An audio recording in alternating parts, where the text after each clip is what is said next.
This 10-acre lot behind me on the edge of Palm Beach Gardens could turn into a shopping center like this one on the south side of town. However, some residents would like to prevent this idea from turning into a reality.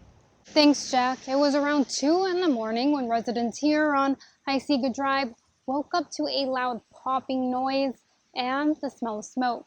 The Pennington County Fire Department tell me that this was not the usual house fire. The South Dakota Art Council purchased one of Patton's paintings for the state's collection.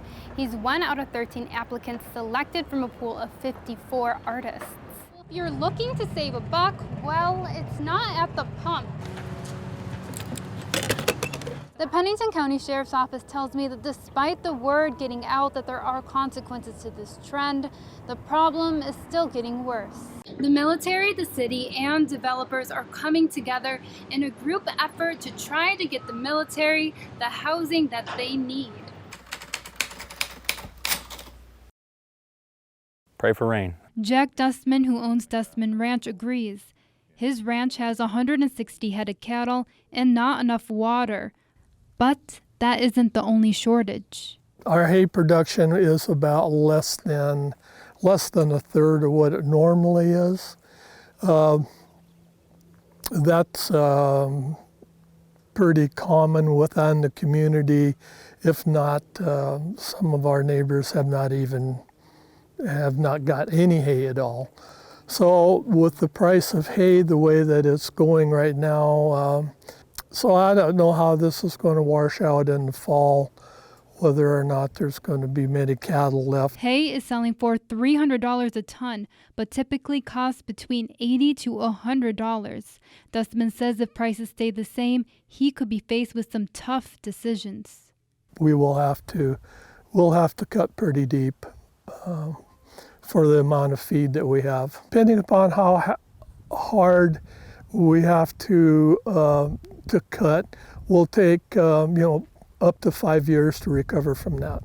Typically the grass up here would come up a little bit past your knees, but this year is different, and farmers and ranchers are worried that there might not be enough grass to go around to sustain cattle for the winter. Charles Mode makes 100% of his living off farming the northern plains. Typically, a field that would produce 535 bales of hay in a year is only producing 40. Mode says it's getting to the point where their water sources are depleted. This is the first year Spring Creek hasn't ran all the way through the summer in probably 10 to 12 years. A little unusual. The aquifers are starting to get dry. There's some wells that you can't, that aren't producing water like they have for my whole lifetime, really. Mode says it's only a matter of time before the issues in the plains catch up with the prices in town.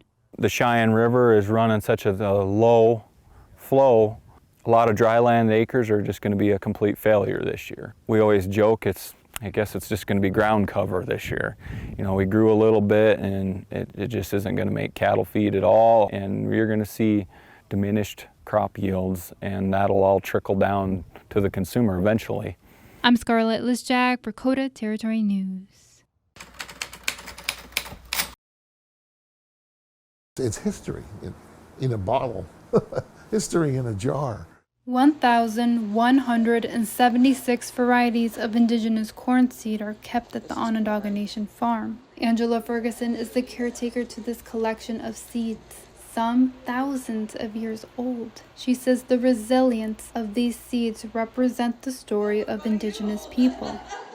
We've already adapted to so many changes since the time of contact, and our foods were there right alongside of us. Ferguson says the seeds are bringing the community together to practice Onondaga traditions, like parading corn husks and harvesting corn seeds. That's what most people really want to be doing, is contributing to their community in some way and feeling valued. And that's kind of what the food has been helping people to feel.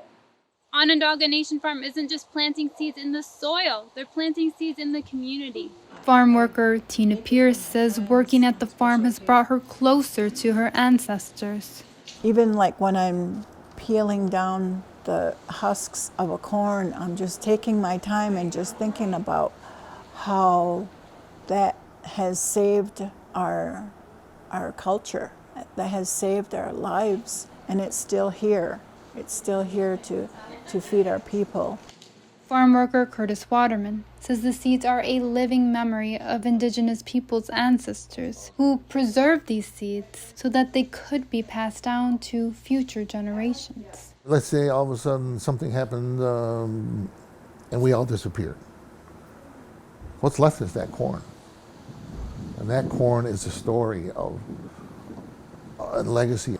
If we're not here to tell that story, true, people might not know what the story is, but they'll know what the corn is. They'll know what the corn tastes like.